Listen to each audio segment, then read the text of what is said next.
Rebonsoir et bienvenue en cette méditation, on peut le dire cette fois-ci, du 21 août 2020. Nous sommes vendredi 21 août 2020 et nous en sommes maintenant arrivés à la méditation numéro 154 dans le livre Les psaumes des temps modernes de notre ami pasteur Jean-François Denis.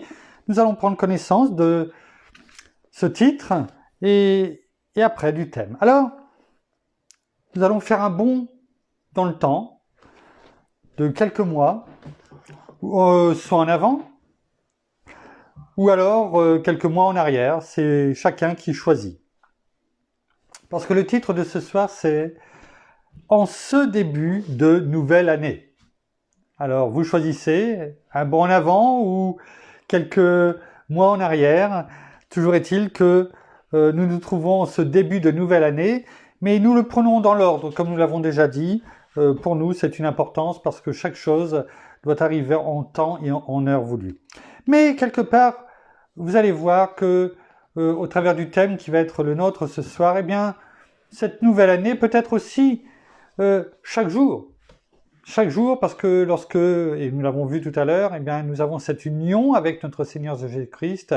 Lorsque nous l'avons comprise, en tout cas, cette union, eh bien, cela devient un changement radical en nous et une nouvelle année, un nouveau jour. Nous sommes devenus une nouvelle personne et c'est comme si que, eh bien, nous entrions directement dans une nouvelle année pour nous. Alors, hier, une année s'est terminée. En passant aujourd'hui son flambeau à celle qui vient tout juste de faire son entrée, pour plusieurs, ce changement engendre toutes ces traditionnelles résolutions. Oh oui. Reste à savoir si dans le temps, tous nous les maintiendrons. Car au-delà de tout ce que nous déclarons, c'est l'action, dans ce que nous disons, qui communique tes réelles intentions. C'est à travers tous ces petits gestes qui parfois semblent insignifiants que tous te respecteront et à tes côtés se mobiliseront. Hier, une année s'est terminée, en passant aujourd'hui son flambeau à celle qui vient tout juste de faire son entrée. La dernière année a sûrement laissé dans le cœur de plusieurs certaines cicatrices, estampillées par tous ces défis qui engendrent dans nos vies une certaine douleur, que nous tentons d'oublier et d'enterrer, cachant nos blessures derrière ces festivités, en célébrant pendant quelques heures l'arrivée de ce nouveau décompte à cette date ciblée qu'est le 1er janvier. Tous, nous essayons d'entrer dans cette nouvelle année remplie d'espoir et de vigueur, tentant d'effacer et de laisser derrière nous tous ces maux MAUX et tous ces malheurs. Très souvent, le lot de souffrances que l'année dernière nous a laissé ne peut être atténué qu'à travers cette bonne volonté dans nos épreuves à décider de se battre pour grandir et à travers elles devenir ces hommes et ces femmes meilleurs en surmontant nos défis et en devenant en Jésus-Christ plus que vainqueurs.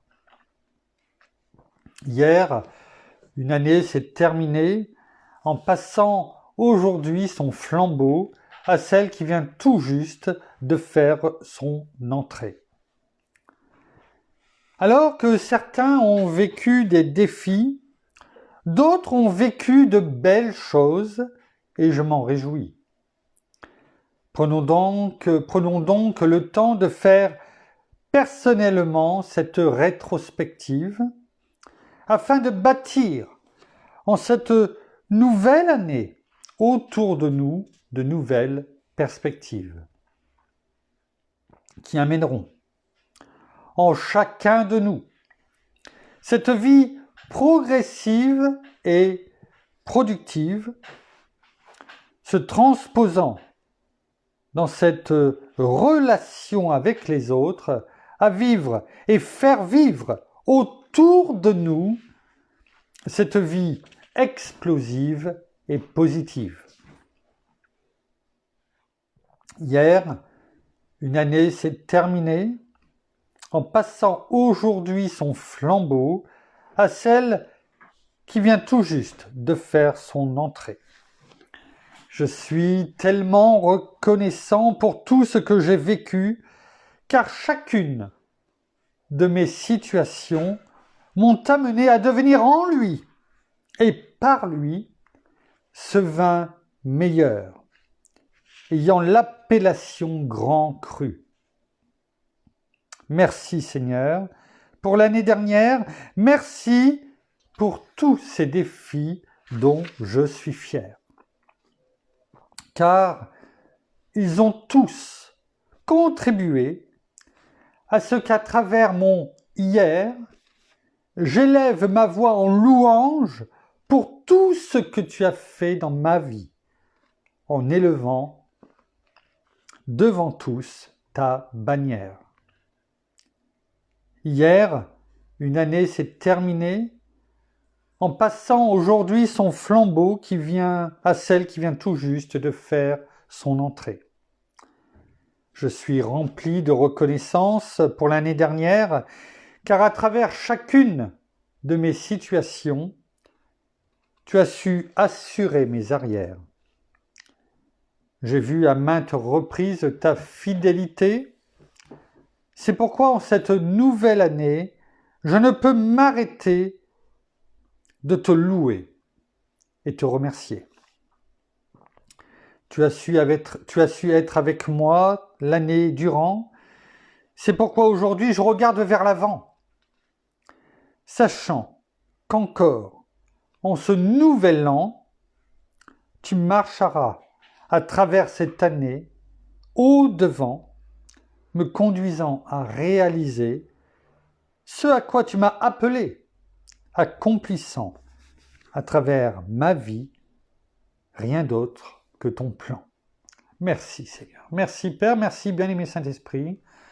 Enseigne-nous encore ce soir à bien comprendre, à bien déclarer, proclamer ta parole, afin que ton enseignement, dans le nom de Jésus que tu nous donnes, soit un parfum de bonne odeur qui s'élève auprès de notre Père, afin que, là encore, tout nous soit donné, afin que nous nous améliorions à chaque seconde de nos vies, en toi, Seigneur Jésus, et par toi, bien-aimé Saint-Esprit.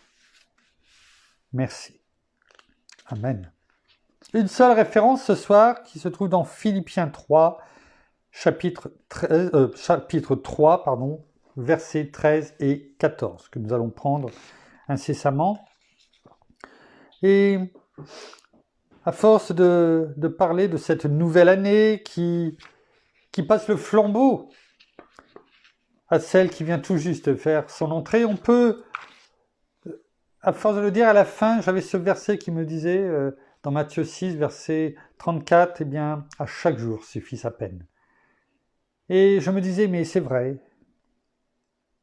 Pendant que je vous lisais ce poème, eh bien, à chaque jour suffit sa peine. Eh bien, c'est presque cette nouvelle année.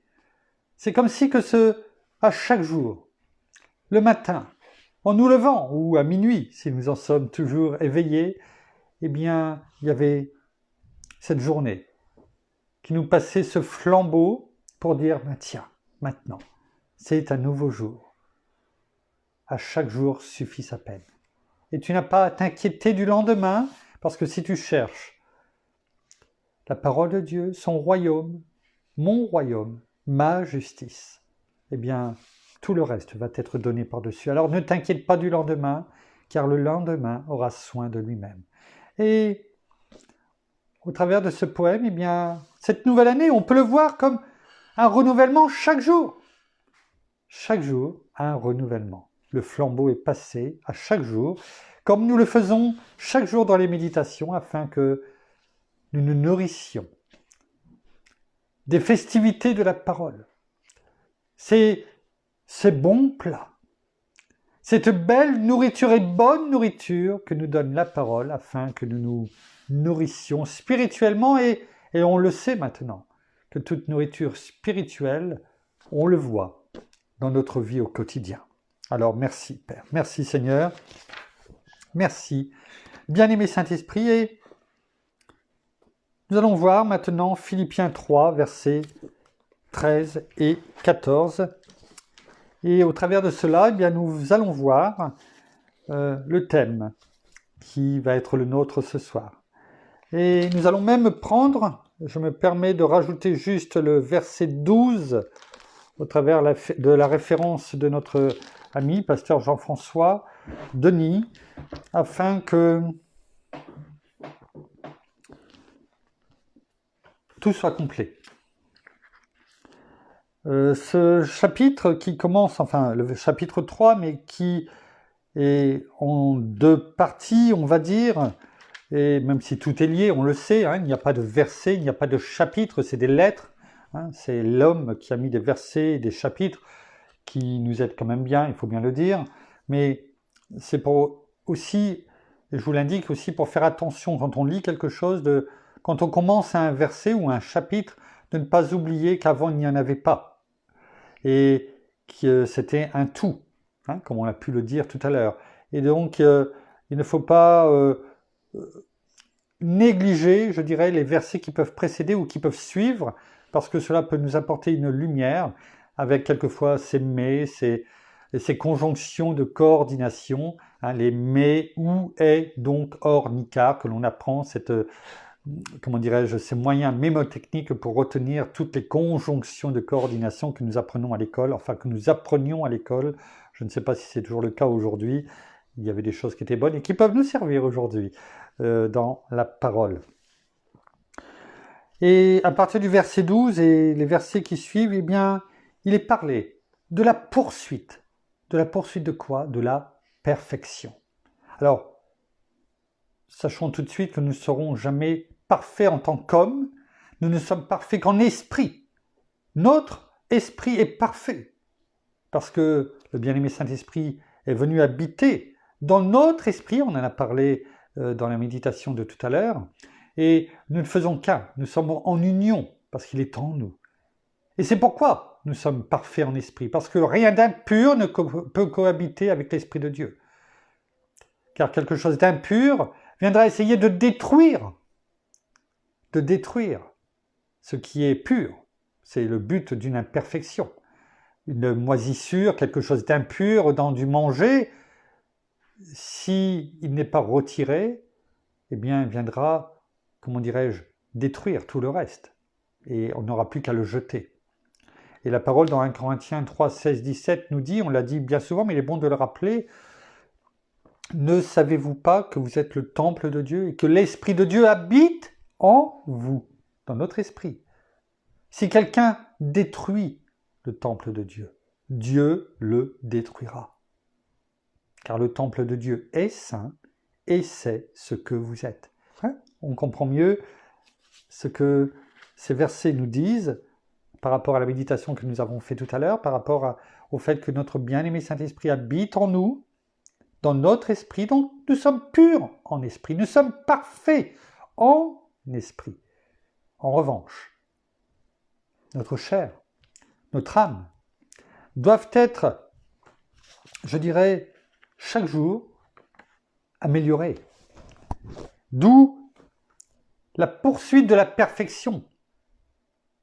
Nous ne serons jamais parfaits, mais en tout cas nous devons marcher sur ce chemin de la sainteté jusqu'à la fin. Hein?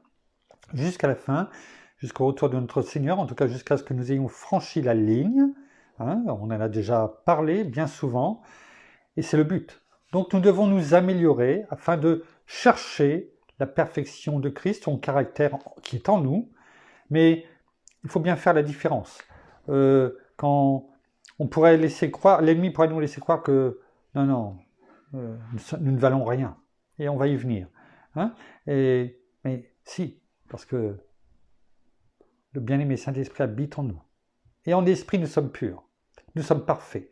D'où l'importance de rendre esclave notre âme et notre corps à l'obéissance de l'esprit, l'esprit doit dominer sur notre âme et sur notre corps, et non pas l'inverse. Non pas l'inverse. Donc c'est bon de comprendre ce cheminement, ces choses qui sont la réalité, la vérité, parce que quand on la comprend, quand on a compris l'union avec Christ, qui était la méditation précédente, et je vous avais dit que ça serait un pont entre les deux, eh bien, on commence à mieux comprendre les choses et nous allons voir comment on peut dire, faire des choses, entendre des choses et que l'ennemi peut essayer de nous tirer à comprendre et à entendre d'autres choses. Versets 12 à 14 de Philippiens chapitre 3. Il est écrit: ce n'est pas que j'ai déjà remporté le prix, ou que j'ai déjà atteint la perfection, l'apôtre Paul nous le dit. Mais je poursuis ma course, afin de le saisir, puisque moi aussi j'ai été saisi par le Christ Jésus.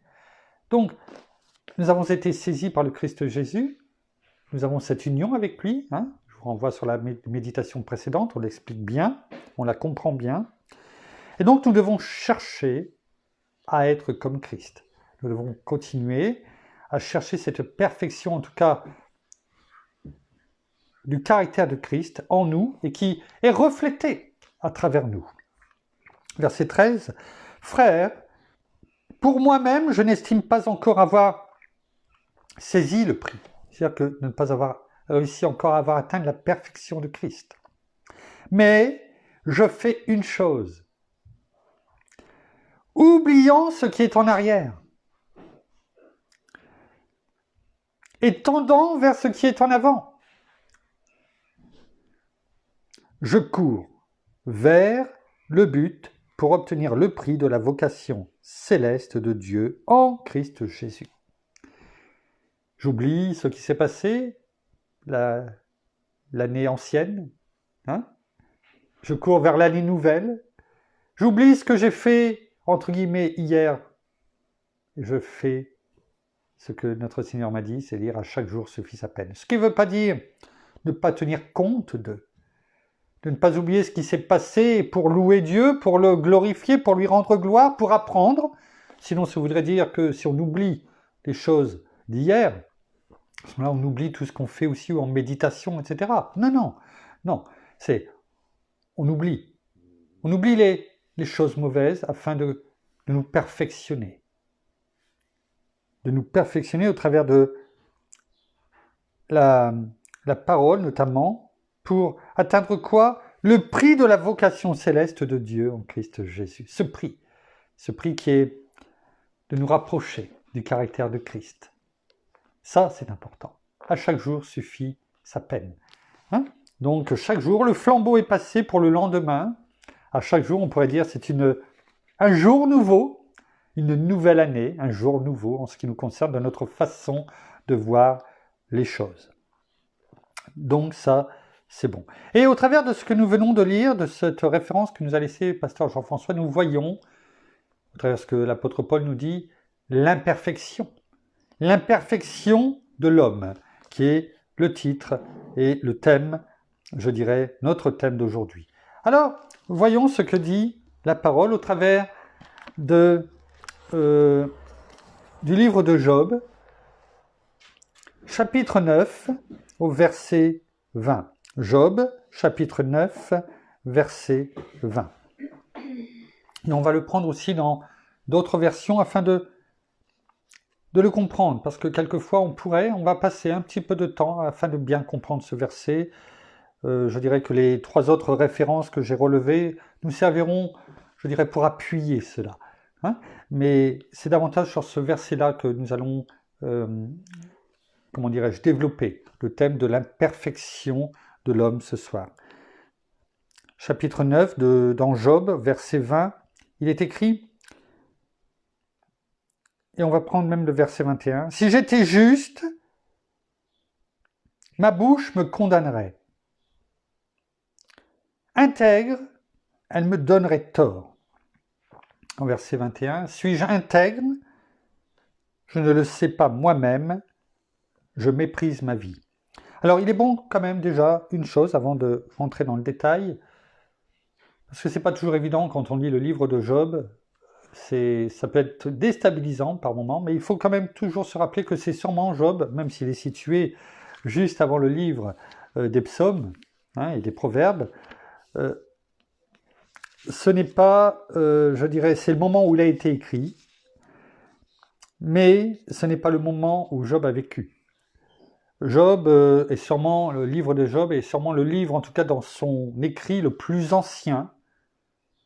Et Job n'avait même pas connaissance, je dirais, de tout ce qui a été dit, y compris de l'ennemi, de notre ennemi commun.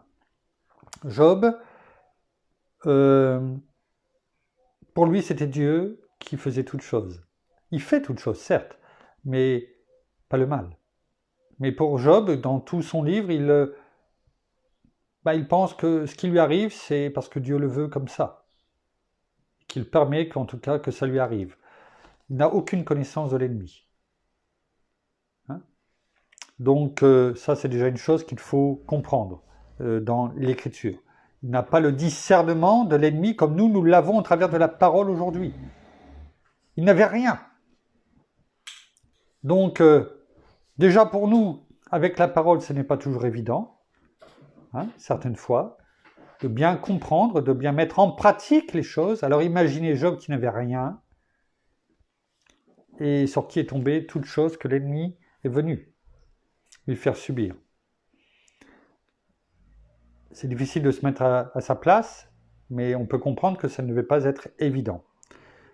Alors ça, c'est bon à savoir et à comprendre parce que la parole n'est pas toujours, et quelquefois peut-être déstabilisante, parce que, on le voit, si j'étais juste, ma bouche me condamnerait, alors que nous avons vu nous-mêmes tout à l'heure, dans la méditation précédente, qu'il n'y avait plus aucune condamnation pour ceux qui étaient en Christ Jésus. Donc, c'est important de maîtriser cela. Dans d'autres versions, notamment en français courant, il est écrit « Même si j'ai raison, ce que je pourrais dire, c'est important, écoutez bien, ce que je pourrais dire me donnerait tort et me condamnerait malgré mon innocence. Ce que je pourrais dire. » N'oublions pas que ce que l'on peut dire, c'est ce que il vient quelquefois du cœur, mais en tout cas, c'est ce qui passe aussi par nos pensées, avant d'être dit en parole. Ce que je pourrais dire. Dans une autre version, je regarde s'il y a de grandes différences.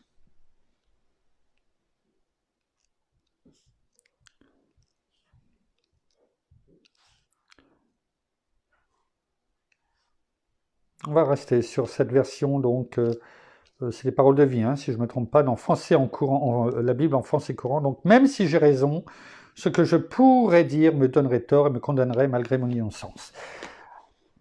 Je ne sais pas si vous vous rappelez ce que je vous ai dit à la suite de la lecture du psaume des temps modernes. Je vous ai dit quand je lisais, eh bien,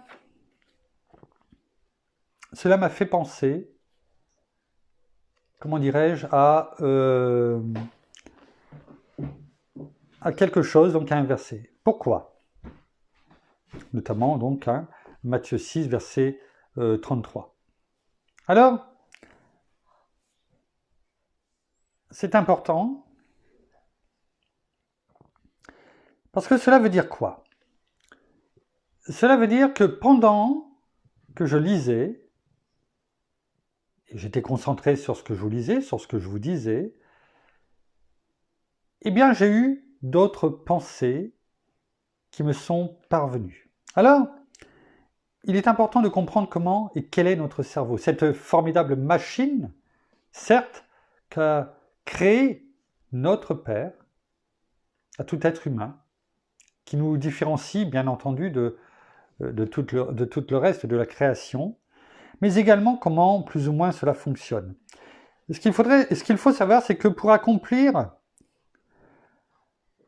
les fonctions de base de notre cerveau, eh bien, il faudrait un ordinateur qui serait grand à peu près comme la taille d'une ville moyenne, afin de pouvoir contenir tout ce qu'il contient. Notre cerveau contient plus de 100 milliards, je ne sais pas si vous vous rendez compte, de cellules nerveuses. Plus de 100 milliards de cellules nerveuses. Et chaque cellule est connectée à 10 000 autres neurones. C'est faramineux. Plus de 100 milliards de cellules nerveuses et chaque cellule est connectée à plus de 10 000 autres neurones. Ce qui fait que il y a plein de choses qui se passent dans notre tête. Et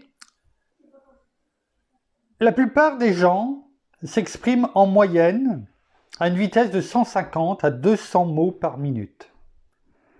C'est à peu près la moyenne.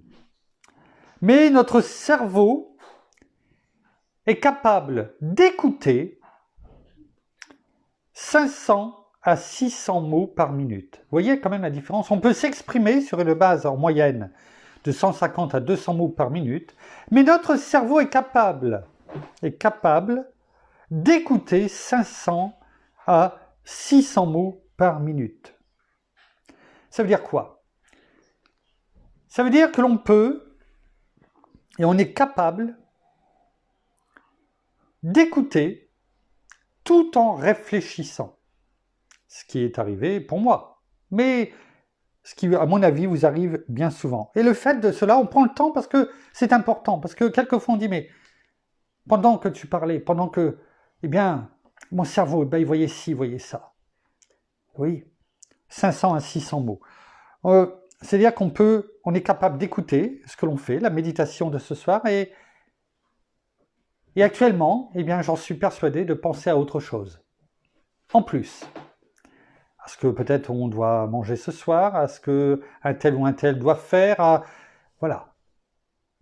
Notre cerveau est capable parce qu'il peut enregistrer jusqu'à 500 et 600 mots par minute. Et quelquefois, on se parle à soi-même.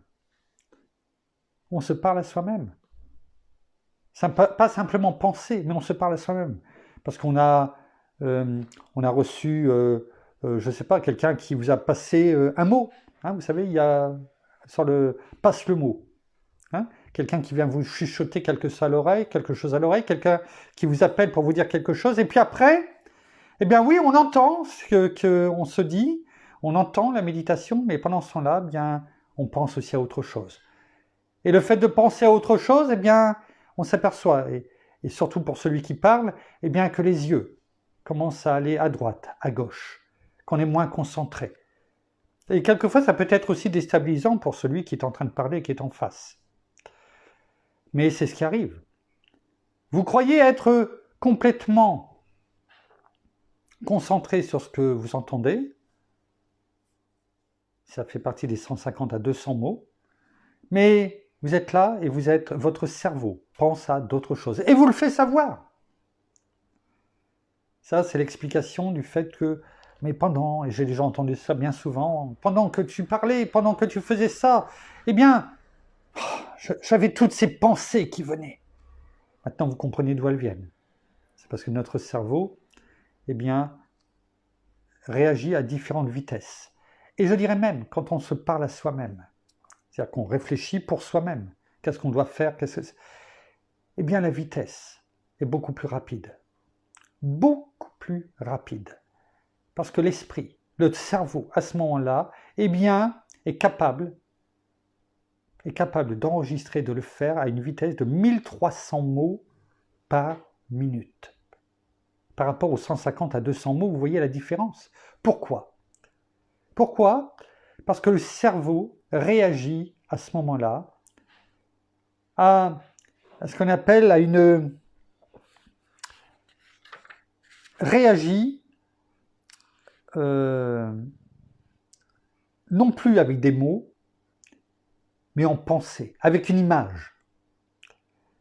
D'où l'expression que vous avez déjà entendue, une image vaut 1000 mots. Et finalement, je me suis dit, en préparant cette méditation, eh bien, je me suis dit, mais c'est de là que ça vient, alors finalement. Notre cerveau est capable de, en se parlant à soi-même, eh bien, d'aller jusqu'à une vitesse de plus de 1000 mots, 1300 mots, 1200, 1300 mots. Et je me suis dit, c'est de là que vient l'expression, finalement, une pensée vaut 1000 mots. Pourquoi ? Parce que le cerveau est capable de voir une pensée en une fraction, ce qu'on appelle une nanoseconde.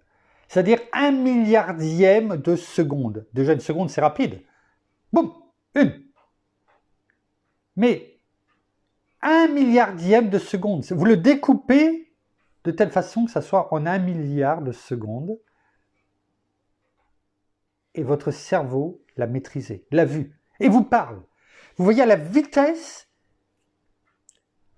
que votre cerveau peut évoluer. C'est-à-dire que pendant que vous m'entendez parler et prêcher la parole, que notre Seigneur et notre bien-aimé Saint-Esprit veut vous dire quelque chose, comment l'ennemi peut vous détourner de ce qu'il y a à dire en 1 milliardième de seconde en vous mettant une image dans la tête. Vous deviez vous demander où je voulais en venir, mais voilà, c'était le but du cheminement de cela. C'est ce qui m'a été montré, et je préfère prendre le temps afin que l'on comprenne l'importance de cela. Quand on prie, Seigneur, nous venons rendre toute pensée, c'est-à-dire tout ce qui va passer par nos pensées, c'est-à-dire aussi toutes les images. Nous venons rendre toute pensée captive à l'obéissance au Christ, c'est-à-dire à notre esprit, au Saint-Esprit qui est en nous, dans notre esprit. Nous la rendons captive à l'obéissance au Christ. Nous demandons et nous prions pour le renouvellement de nos pensées, afin que nous ayons la pensée de Christ. Pourquoi ? Parce que maintenant vous avez compris, avoir la pensée de Christ, avoir les images que notre bien-aimé Saint-Esprit nous donne. Combien de fois il y a des images qui me viennent et j'essaye en tout cas de vous parler beaucoup en images parce que cela reste, cela vaut 1000 mots. Maintenant on comprend pourquoi. Parce que pendant que les pensées sont renouvelées à l'obéissance au Christ, rendues esclaves à l'obéissance au Christ, eh bien ce ne sont pas vos pensées, ce ne sont pas les pensées que l'ennemi veut vous envoyer avec tous ces traits enflammés. Parce que là, vous levez l'armure, vous arrêtez tous ces traits. Parce que vous êtes revêtus des armes de Christ. C'est important, parce que maintenant vous comprenez le cheminement. Ce que l'on peut entendre ou parler à 150, 200 mots, notre cerveau peut le faire à 500, 600, et le fait d'être,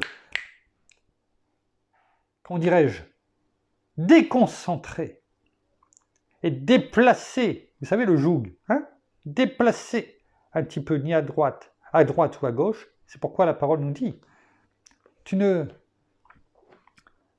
ni à droite ni à gauche. C'est-à-dire que tes pensées resteront droites, claires, concentrées à l'obéissance au Christ.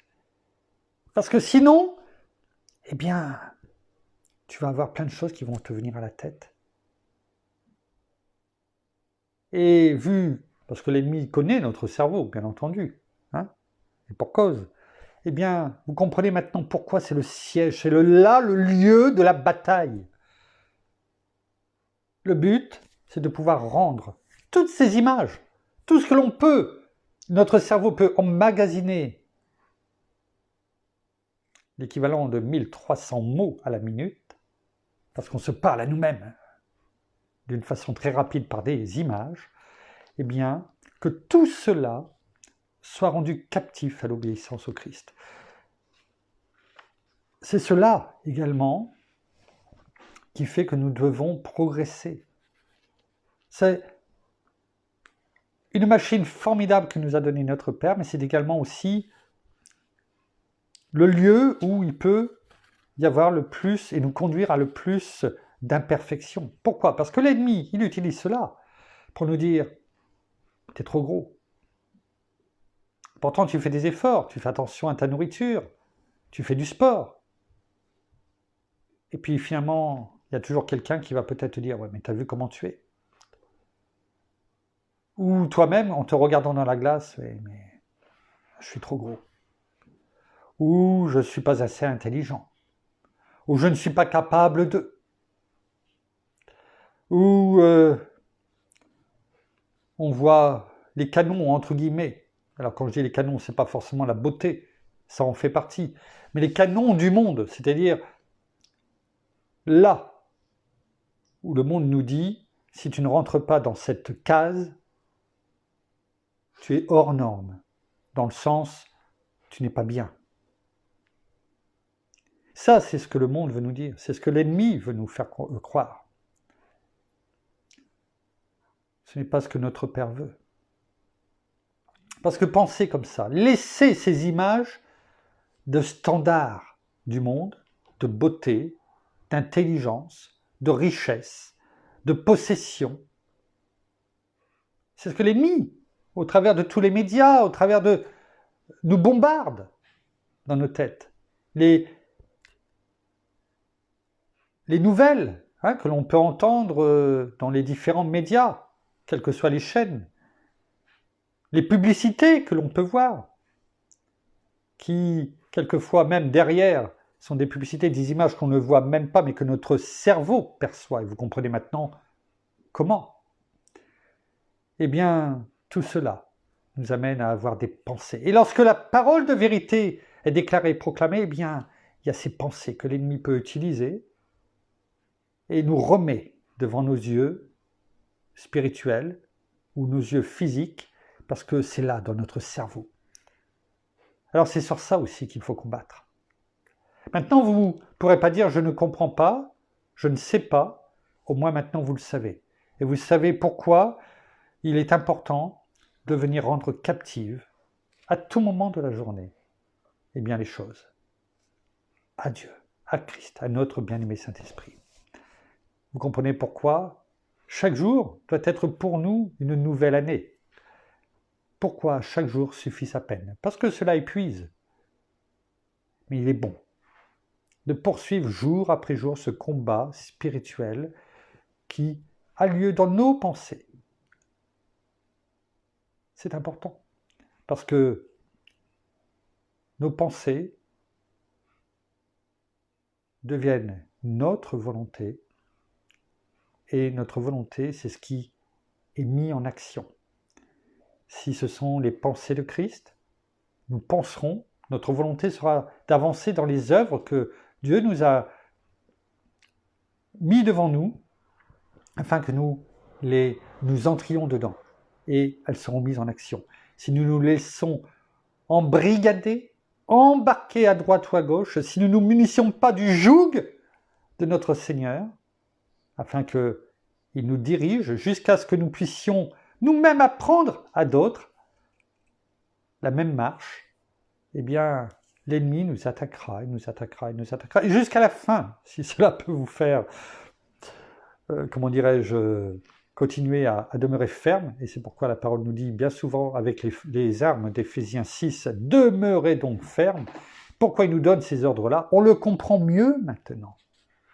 Enfin, j'espère en tout cas, que cette méditation de ce soir nous amène à comprendre ce que la parole nous dit notamment, et nous amène à comprendre dans Éphésiens 6, versets 10 à 18 et même 19. Alors non, Dieu ne veut pas que nous nous rabaissions, parce que il nous demande d'avancer chaque jour afin de faire disparaître jour après jour eh bien, ces pensées négatives, ces mots négatifs de notre bouche. Il nous demande de penser, entre guillemets, positive. Non pas la pensée positive, la méthode Coué, mais la pensée positive de Christ, son caractère. Car ce n'est pas lui rendre honneur, ce n'est pas lui rendre gloire, lui qui nous a fait de peu inférieurs à Dieu, de penser toutes ces choses négatives sur nous, parce que cela veut dire, ben Père, tu m'as mal fait, tu m'as mal conçu, tu m'as fait, même si l'imperfection, c'est l'être humain, on le sait, mais tu as manqué quelque chose avec moi. Et ce n'est pas du tout, parce que Dieu est amour, il nous aime. À ses yeux, nous sommes une perle. Certes, nous avons besoin de progresser. On le sait. Mais il nous aime. Et des parents qui aiment vraiment leurs enfants ne vont pas être là à leur dire t'es pas beau, t'es moche, t'es gros. Les rabaisser. Pas des vrais parents. Pas des vrais parents. Alors imaginez, bien sûr, notre Père. Alors cessons de penser à toutes nos faiblesses, toutes nos imperfections. Elles sont là, certes, mais avançons. Au travers de chaque méditation, chaque enseignement de la parole, afin de nous focaliser sur ce que Dieu veut que nous soyons, et surtout de ce qu'il veut faire dans notre vie. Et on le voit notamment, si l'on prend, parce que tout à l'heure nous avons pris Philippiens chapitre 3, et regardons tout simplement ce qui est écrit, et on l'a déjà médité, cela, dans Philippiens 4, verset 8. Au reste, frères, que tout ce qui est vrai,